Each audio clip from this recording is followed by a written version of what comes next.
you wanted the best, you've got the best podcast. The hottest podcast in the world. The Chris Voss Show, the preeminent podcast with guests so smart you may experience serious brain bleed. The CEOs, authors, thought leaders, visionaries, and motivators. Get ready. Strap yourself in. Keep your hands, arms, and legs inside the vehicle at all times, because you're about to go on a monster education roller coaster with your brain. Now, here's your host, Chris Voss. Hey folks, it's Voss here from the ChrisVossShow.com. Ladies and gentlemen, welcome to the big show. As always, the Chris Voss Show is a family that loves you. It doesn't judge you, at least not as harshly as the rest of your family members, because we're just kind of nice that way. Plus, we're just trying to improve everyone's gosh darn life. For over 16 years and 2,300 episodes, we bring the Chris Voss Show, the CEOs, the billionaires, the White House presidential advisors, the Pulitzer Prize winners, all of the most brightest people in the world who come to you and share their stories of life, their journeys, their cathartic moments, the lessons they've learned, so that you can make your life better. Because if you don't, damn it, why are you listening to the Chris Voss Show anyway? For the comedy? The joke's not that funny, folks. Opinions expressed by guests on the podcast are solely their own and do not necessarily reflect the opinions of the host or the Chris Voss Show. Some guests of the show may be advertising on the podcast, but it is not an endorsement or review of any kind. Anyway, we have an amazing young lady on the show today. We're going to be talking to her about her insightful new book, some of the work that she does, etc., and how to make your life better. Her new book is out called Stoic Empathy, The Roadmap to a Life of Influence, Self-Leadership, and Integrity. And it is actually out April 8th, 2025, but you won't know that if you're watching this 5 to 10 years from now on YouTube. Hopefully it'll still be out 5 to 10. Hopefully the world will still be, hasn't hit by a meteor. Shermin Kruse, did I get that right? You were really, really, really close. I want to give you 100%, but I'm going to give you a 99. Give us the correct pronunciation of your first name, if you would. Shermin. You say it's so much more beautiful. What's the origin of that? It's a Persian name, but I'll tell you, Chris, my parents made it up. Did they really? Yeah. Wow. Yeah, they really did. It was a special torture. They decided to choose a name that doesn't exist in my native tongue and is not pronounceable in any other language. So that's been fun for me for 47 years. At least a unicorn. Thank you.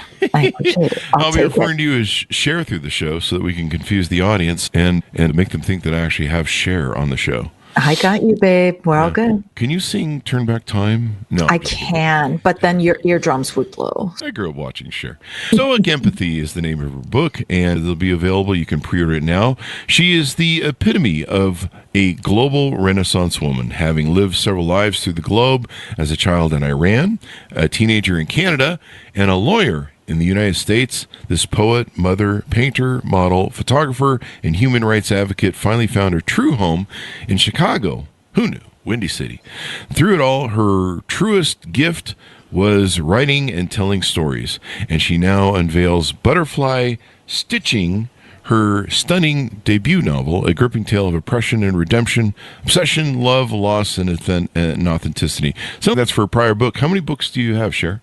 I have 3 books out, but they're all weirdly different from one another. The newest one is a nonfiction, more of a mix between philosophy and neuroscience. The first one was a novel. The middle one is a boring textbook that is published by Northwestern, where I teach. So, yeah. I'm sure it's not boring. I'm sure it's interesting. It's a little boring. It's global transactions and regulation. I don't know how to make that exciting. So welcome to the show. Give us any .coms. Where do you want people to find you on the interwebs? Absolutely. Feel free to find me at my impossible to pronounce and spell name, SherminKruse.com. Very easy to pronounce. Or you can just Google Stoic Empathy and I will pop up. I promise. So give us a 30,000 overview. What's inside your new book? Oh my goodness. Wow. 30,000 overview. Okay. So the book is essentially concerning how to gain power in this world, utilizing age-old principles of Stoicism to gain control over yourself. But I've modernized them with neuroscience research and backup. And then also utilizing ancient ideas, continuing to the modern day, of strategic empathy in order to be able to influence others. So you're controlling yourself, you're controlling others, and you're proceeding in a way that allows you to stay true to your own values and maintain your integrity while gaining power in the world. Gaining power. While staying true to your values and having integrity. My values are ultimate power and world domination. So I think You're not the only one, my friend. Yeah. You have to fight everybody for it. So I'm a big purveyor of meditations, Marcus Aurelius, studying Stoicism, all the Stoics, Epictetus, all those folks. What gave you the idea for this book? What was the proponent that made you go, I need to write this book about this stuff? Oh my goodness. Okay. So I grew up in Iran, and growing up in Iran, I actually grew up, and this definitely dates me, but I was born in 77. So I grew up in the 80s. And just to put some context for you there, Chris, the Iranian Revolution happened in 1979. So the 80s were the immediate aftermath of the Islamic Revolution and the oppression that followed that. And they were also coincided with a very, very bloody war. The Iran-Iraq War took place during that time, and there was about 1 million people killed. And to give you some context, again, there's 40 million people in Iran at the time. So 1 out of every 40 people was killed. So this is what's going on in the background of my childhood as I'm growing up. And I am learning the difference between who I really am and who I need to pretend to be in order for me and my family to be safe in the regime. Oh, wow. Yeah, it was a wild ride. As I grew up, I immigrated to Canada and then the United States, which ultimately became my home. And I started to study debate and then philosophy and then neuropsychology. And I began to dig deeper into understanding human nature. What actually makes us who we really are? And how do we get in touch with that version of ourselves who is maybe authentic to us, but is also authentic to who we want to be. Then I went on to study law and advocacy, and I practiced law for complex commercial litigation and corporations for almost 20 years. And in that context, it was, how do I understand my jury? And how do I understand my judge? And how do I understand my boardroom and my client? And how do I get ahead in this world? And after a while, I didn't accomplish world domination, but I was able to buy my freedom. So I can just do what I love now, which is teach and write. And so this topic of Stoic empathy, it's really been in many ways my entire essence as a human being from the time I was a child till today. Yeah. Stoicism, what do you want to define what Stoicism means in your understanding of it? Absolutely. Stoicism in modern day vernacular would just be called emotional regulation. So there's this association of Stoicism as being a complete and utter deprivation of emotions, which is incorrect. It's actually just being in control of your emotions, right? You want to feel what you want to feel and express how you want to express it at any given time, in any given place, in front of any given person. And that actually enables you to lead a very emotionally rich life while still making sure that your emotions are serving you in the way that you think is appropriate. Definitely. I mean, it's a level of emotional intelligence, I think, in reaching that pinnacle of stoicism and being able to manage your things and not be reactive. People always ask me, what's the difference between someone who lives in logic and reason over emotionalism? Is their non-reactivity. Stoicism, is not about reacting to stuff, reacting to your emotions blindly. It's about, having a logic and reason, I always call Stoicism the owner's manual to being a man. It's very masculine. And it's really, when it comes down to it, as a man, an owner's manual for men. Women can use it too, of course. But it really is, everything Marcus Aurelius talks about is really a Bible to manhood. And a lot of men struggle with being, not in their masculine nowadays, they're feminine, their emotion, and they don't have that emotional regulation. And so you can see it in how people react. I mean, it's one thing if you react, if a driver cuts me off and I about get killed, I might yell out and be like, fuck, and it's a little hard to react. It's a little hard to emotionally control when you're in fight or flight, die or don't mode. You got to swerve the car to avoid the crash. But, beyond that, it's just that, okay, well, that moment's over. We don't have to embellish it. We don't have to deal with it. It is what it is. You always you'll hear that a lot with people in Stoicism. It is what it is. That's a phrase I think that a lot of people accept. But mixing Stoicism with empathy, per the title of your book, that's a bit more. That's a bit more detailed or nuanced, or there's a lot more that comes with it than just being stoic and empathy. Sure. How do you see those two mixing in your research and what you talk about in the book? First, and this won't surprise you, you said some really interesting things that I'd love to just highlight for the audience. So what I would say about Stoicism is it certainly is a substantial component of manhood, but also of adulthood and personhood. I would say I think generally men tend to have a harder time staying in control of their anger, and this is just a generalization. Women tend to have a hard time staying in control of their sorrow.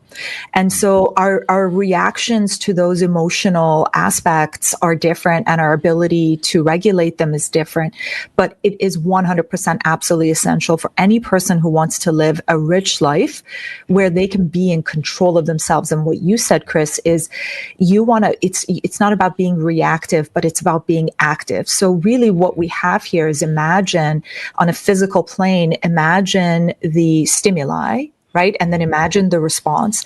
And in between the stimuli and the response, there's you.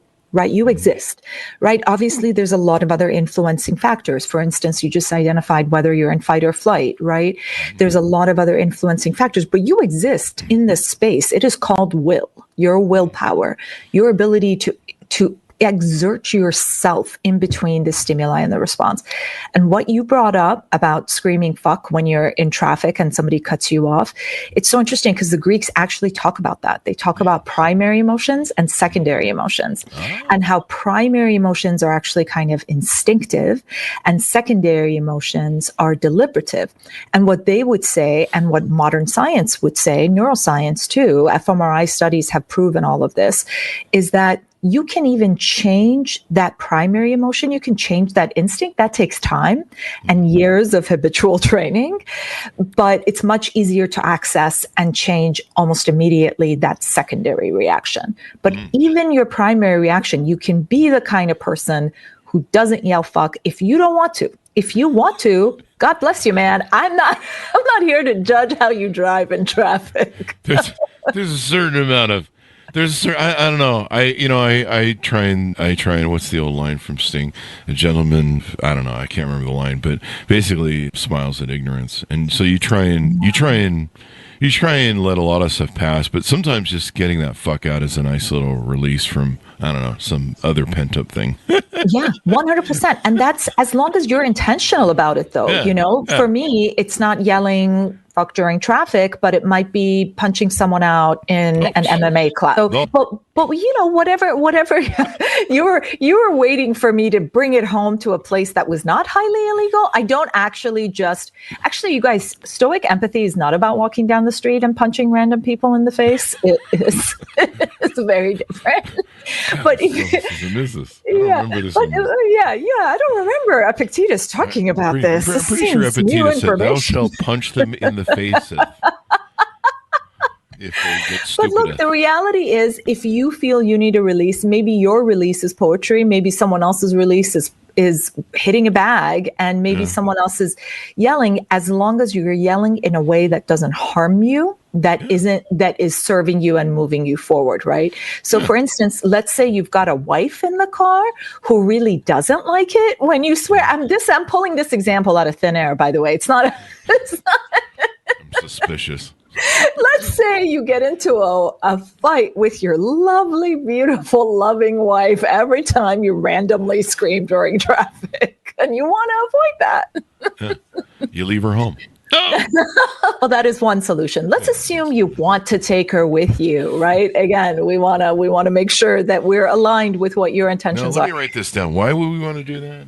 Why? Oh, she's lovely. She's fantastic. She's on your side. She's going to kill for you, man. She's going to kill for you. We're going to dinner. She's going to kill me is usually how it works out. But anyway.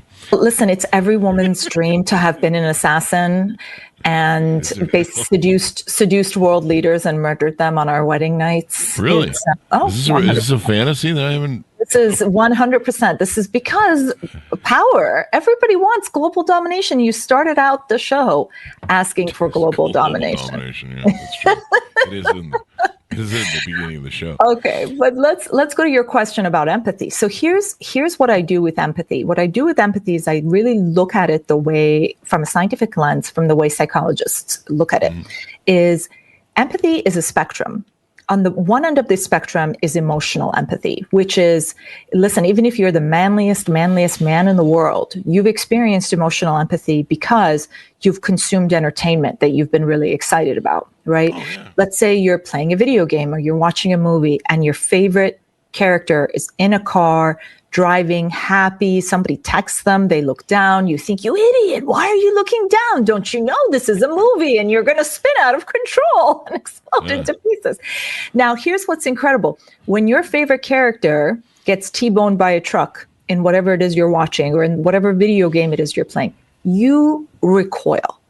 You have a pain response to their pain. You're not feeling glass shatter your skin like they are with their front windshield, but you are feeling pain in response to their pain. That's emotional empathy.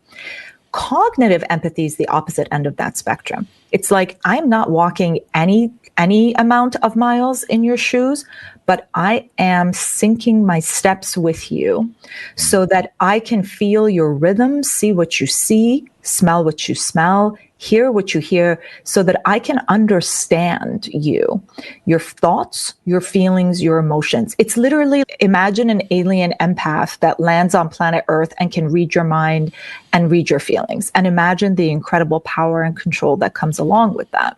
Right. And so then there's this spectrum of the emotional to the cognitive, because there's all sorts of stuff in between. And you might even start a conversation at cognitive and suddenly slip into emotional or go further toward emotional or the other way around. So what I do is I teach intentional empathy. The idea is to understand what the situation, I use your Stoicism to be that place in between the stimuli and the response. Evaluate this situation. Attach yourself as much as you think is appropriate for your relationships. I'm not here to judge you because I'm not in that situation. I'll judge you. Yeah, you can. It's your show. You can do whatever you want. I'm a guest here. I have to be polite. So for at least the next 50 minutes or 40 minutes or however long I'm on here. And then you decide how emotionally attached you want to be. But either way, you engage in the empathic act of understanding. Now, here's the thing. Unless you're a total and complete psychopath, and I mean that term literally, I don't mean it hyperbolically, you will never be able to be completely 100% entirely only cognitively empathic. Because once you understand someone, there's a certain level of attachment that takes place. But in my TEDx talk, I tell a story of how I first learned about this method. And it was from my mom on the streets of Tehran when we were approached by a morality police officer who was carrying a Russian assault rifle and essentially threatening us because my headscarf wasn't on properly. I was a kid. This is not a person whose shoes we wanted to walk a mile in. This is not a person whose pain you want to feel. You're in this situation. You have no power. You need to get out of it. And so you use your understanding, your empathic understanding of the other person in order to gain that advantage in the situation. And you use the Stoic control to get there. And that's got to be a shocking, hellish sort of situation, especially to feel that disabled and disempowered and stuff. I imagine that's probably how a lot of Iranian people feel. I don't know. I've never been there. I grew up with the 80s and the hostages and all that stuff, and it was a hard time. You see pictures of what life was like before the regime took over, and it looked very much normal and it looked very Americana actually. Yeah, and it was a Western ally at that time for sure. Yeah. The food's exceptional. I've got a best friend that his wife's Iranian, and oh my God, she makes the food. Okay, now you're just sucking up, Chris. Now You're complimenting the our food is really good. Next thing you know, you're going to be talking about Persian cats and Persian women and Persian rugs. I don't know anything about Persian women. I like to, but no, the food is actually it is a fatness of evil that is good. You'll die happy and fat. You will. It's true. My mother approaches every encounter with another human being as if they're about 5 pounds thinner than they should be, and this is a bridge that she will gap for you in just a minute. She'll just, don't worry, I'll make you 5 pounds heavier. Just give me 10 minutes. Yeah. I'm not kissing ass. I think I just need some breakfast here, Cher. I think that's the problem. It's turned into food. Let's try and turn it back because this is not a food show on the Food Network. Do I get an advertising plug for that? You talk about using this for self-leadership in the book subtitle, but can you use this for leadership as well? 100%. So here's a context that I think all of your listeners can relate to, whether they are parents or leaders in a corporate organization. The idea of being responsible for someone or someones who are more vulnerable than you are because you're their CEO or you're their manager or you're their parent. And then you come in contact with some shocking news that's going to disrupt their lives. That's not to say you don't tell them about it. That's not to say you're secretive. It's not to say you're inauthentic. It's not to say you don't reveal any vulnerability, but you've got to take control of that situation. You have to be careful how you deliver that message to these folks who could lose their jobs, and little Timmy could lose his braces or whatever it is that they've got going on in their personal lives. Yeah, you should be lucky that I used Timmy and the braces example, because I often use Jeffrey and the cancer example and the need for health insurance. But listen, these are realities that people need to face. And if you're their leader, it's your job to help protect them. It could also be said of your shareholder base, of your consumer base, of your board of directors. Whatever the situation is that you're managing, doesn't mean you lie. It doesn't mean you're inauthentic. But the way you reveal the information and the strategic approach that you take moving forward requires a certain level of control. And it's precisely your empathic understanding of the vulnerability of the people around you that really gets you there, that motivates you to get your shit together, right? We've all been there. Right?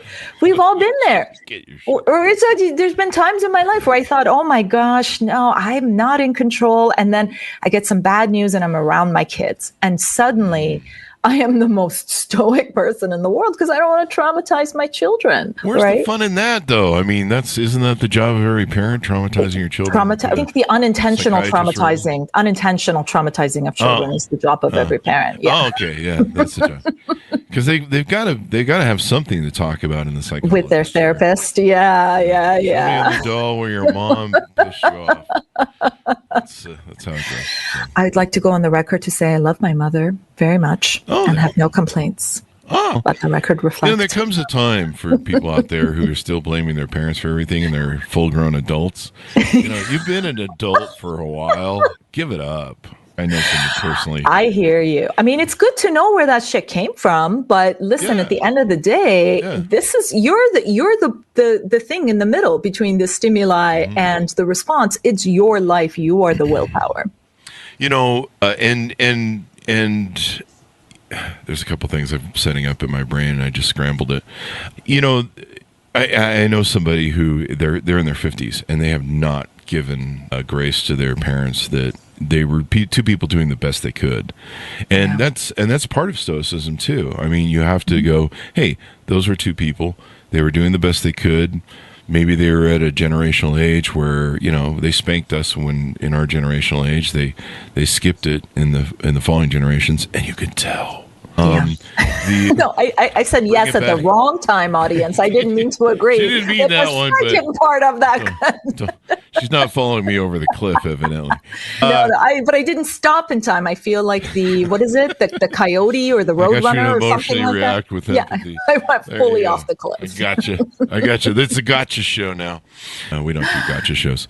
I had somebody the other day. They were set up to come on the show, and they were concerned that we were going to pull a gotcha show on them for some reason, and I'm like, why would we do that? This is that kind of show. I've had that happen to me on podcasts. Have you really? They pull a gotcha, like they do. Yeah. Like, you're not really human. You're a lizard person from Mars. Well, I in get that all the fairness, time. they saw past the masks, so I can hardly blame them. I'll do it, But it doesn't work with people like me. I'm a trained litigator, but I actually ended up becoming kind of friends with the host, and I Really? said, There you go. yeah, made it work. Go ahead with your point, because I'm going to remember mine, because I scrambled a few things. Okay. No, but I was going to pick up on your point, which is essentially you just made the point about giving grace to your parents. So there's this really cool thing in Stoicism, and it's really essentially the composite of the doctrine of Stoicism, which is called the dichotomy of control. And in that doctrine, what you do is you discern between what is in your control and what is not in your control. And if something isn't in your control, it's not just about grace for your parent or forgiveness for the other, or the fact that you grew up poor, or the fact that you're this race or in that country, or whatever the case might be. But for yourself, you release what is not in your control and focus on what is. Because obsessively trying to, and again, it's fine to try to understand power dynamics or why certain things happened or why your fight or flight is triggered every time somebody cuts you off in traffic, right? But at the same time, you don't want to dwell on that. You want to decide, is this something I want to change or not? If it is, I'm going to change it. And I'm going to focus on that because I am able to control my emotions, my thoughts, my feelings, my judgments. These are things in my control. Yeah. It's the thing I wanted to get into was memento mori. I don't know if you get into some of that. That really helped me. That was an aspect of Stoicism, memento mori, embracing death. Marcus Aurelius says, death smiles at us. Literally, the best we can do is smile back. And that helped me recently when my dog passed in September, I'm sorry. about 6 months ago. And it really helped prepare me. And we knew she had leukemia for a year. And it really helped me prepare her for her death. When her passing came, I didn't go through as much of the grief that I normally would. I went through grief. I get grief every now and then. But the memento mori aspect of it really helped. And being able to control that emotion. You can, as men, I don't know, I can't speak for women. But as men, we feel emotions. And you're right. One of the most annoying things is about people who don't understand Stoicism is what you mentioned a bit ago, that especially when I talk to men and they're like, oh, that's where you turn off your emotions. As men, we kind of turn off a lot of our stuff because we have to in our hero's journey. No one gives us our due, and we have to earn it. And we turn off a lot of stuff. I mean, sometimes we're dealing with stuff, we have to manage what we can deal with and what we can balance. But being able to control that emotion is so important. Do you talk in your book about trauma? Because one of the challenges people have with switching from being completely emotional and emotionally reactive and low emotional intelligence to having high emotional intelligence, not being emotionally reactive, being stoic, if you will. One of the problems with trauma is if people haven't healed their trauma, if they haven't resolved it, they tend to be emotionally reactive or highly emotionally reactive because anytime they encounter some sort of gaslighting or some sort of impetus that triggers that flight or fight response of their trauma, then they emotionally react and they lose control. I don't know if you talk about in the book about dealing with trauma and things of that nature. So that you become more focused. Your point about memento mori and your point about trauma are actually beautifully interrelated. So memento mori, the idea of the acknowledgement and the acceptance of the impermanence of life, right? Mm-hmm. This too will end. And the very impermanence of it, what was your dog's name? Freya. What was it? Freya. Okay. The fact that Freya's only with you for a while is in fact part of what makes your interaction with Freya so extraordinary and such a gift. And the fact that really at the end of the day, you're not entitled, none of us are entitled to another day of life. We're not. We could get hit by a bus at any minute. Doesn't matter where in the world we are, how privileged we are, what our skin color is. Any of us could die at any minute. It is beyond our control. What we can do though, is we can be mindful of the impermanence experience of our life, which is part of what can really help us cope with our trauma. But within the Stoicism context, it is used sort of as a backward way of thinking to help you manage and cope with the strong emotional reactions that you're having to a particular situation, so you can decide whether that's worth it to you or not, given that this is your overall life. So the thing about trauma that I go into in the book is, and you talked about this a little bit in the beginning, actually, you said it sort of as an aside, this idea that you could be in fight or flight when you're in traffic, but it's actually not an aside, right? It's a very, very important point, because if you can be in fight or flight when you're in traffic, imagine what it's like if somebody sneaks up behind you, yells boo, and grabs your waist, and you are violently surprised and threatened, right? I mean, that can be you can get a very, very extreme traumatic fight or flight reaction. So in the book, I actually go into the neuroscience, and I've tried to structure it in a way that folks can skip it if they want to, but I do have, hundreds of citations to neuroscience studies, all of which were peer-reviewed, published in neuroscience journals, and involved fMRI machines. And really, really what I do is I help you understand, what is it that's happening in my brain when I'm having that trauma response? And what is it that I can do to calm that trauma response for myself in that very moment, so that I can think more clearly, so that I can open up my cognitive capabilities. But also, and this is really, really important, what if I'm dealing with someone who's having that traumatic reaction or that impulsive reaction? How do I calm them down so I can get them to think rationally and logically? Yeah. So it's not just myself. It is also the people with whom I negotiate, live with, work with on a daily basis. And you all have seen this. You all know people have triggers, right? And the better you know them, the better you know their triggers. And it's one thing to try to avoid them, but really sometimes they're completely unavoidable, and you've got to figure out how to deal with them when someone is triggered. Or you're not the one who triggered them. Someone else triggered them. Now you got to deal with the aftermath, right? So how do you manage that situation? How do you get them out of fight, flight, or freeze and get them into a more cognitively capable space where they can actually evaluate through wisdom the options and the situation that's in front of them? Definitely. I mean, that's brilliant in how that can work for them. Let's get on to your services. I know you have a podcast, so we should get a plug-in for that, and some of the services you offer on your website. I appreciate it, Chris. Right now, really more than anything else, I just would love for anyone and everyone to read my book. I do offer consulting services. Those are at a different end of the price range. I tend to work with larger corporations, mid-size, and national and international corporations.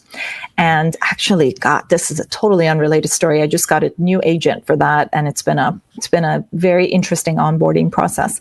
But anyway, that's besides the point. The thing that's really exciting to me is, for less than $30, you can get all of this material by getting the book. There's also an audiobook, and there is additional exercises. I think there's 10 additional tracks in the audiobook, a few of which have to do with memento mori, interestingly enough. One of them is a memento mori exercise, and another one is a memento mori meditation, if you're into meditation.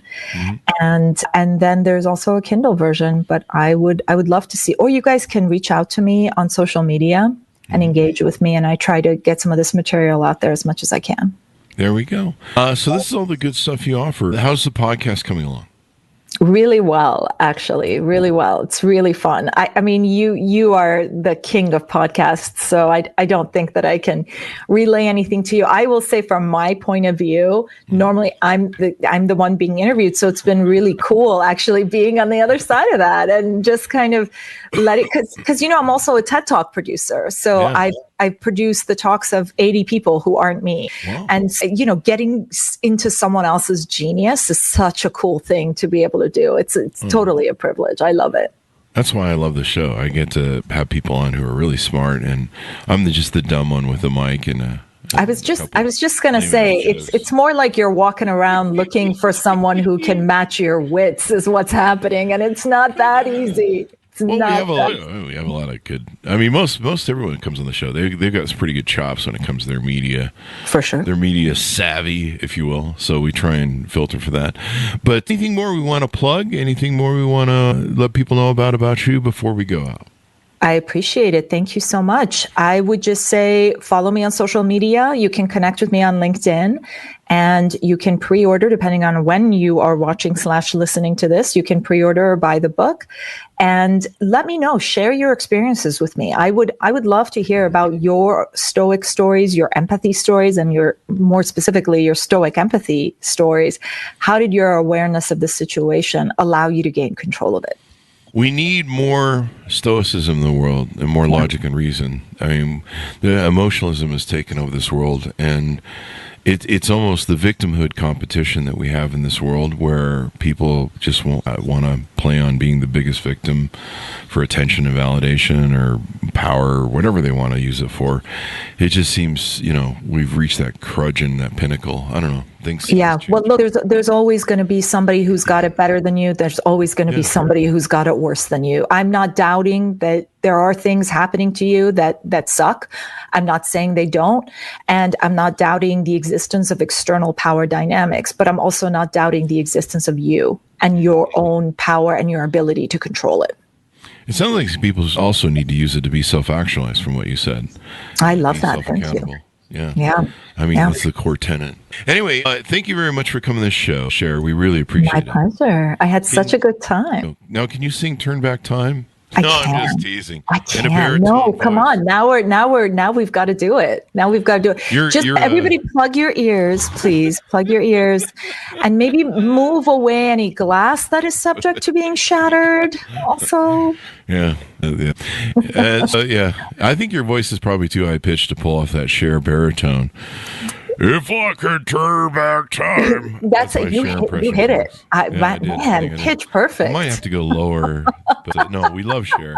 I grew up watching the Sonny and Cher show as a kid. And Welch, what was the Welch thing with the bubbles? The Welch Orchestra or whatever. So yeah, I think that is it. The Welch Orchestra, yeah. And Johnny Carson, who helped me be a great host. So thank you very much for coming to the show. Thanks, our audience, for tuning in. Order up her book wherever fine books are sold. You can pre-order it now. It's out April 8th, 2025, called Stoic Empathy, the roadmap to a life of influence, self-leadership, and integrity. I recommend everybody get into Stoicism. It's really good for you, especially in this crazy world that we live in right now. What's the old adage, the Chinese curse? You live in interesting times. That's the reference, Bobby Kennedy. Thanks so much for tuning in. Go to goodreads.com/Chris Voss, LinkedIn.com/Chris Voss, Chris Voss 1 on the TikTokity, Chris Voss, Facebook.com. You'll be able to see all the wonderful things that we have on there to do in all our groups and pages and all that silliness. Thanks for tuning in. Be good to each other. Stay safe. We'll see you next time. And that should have a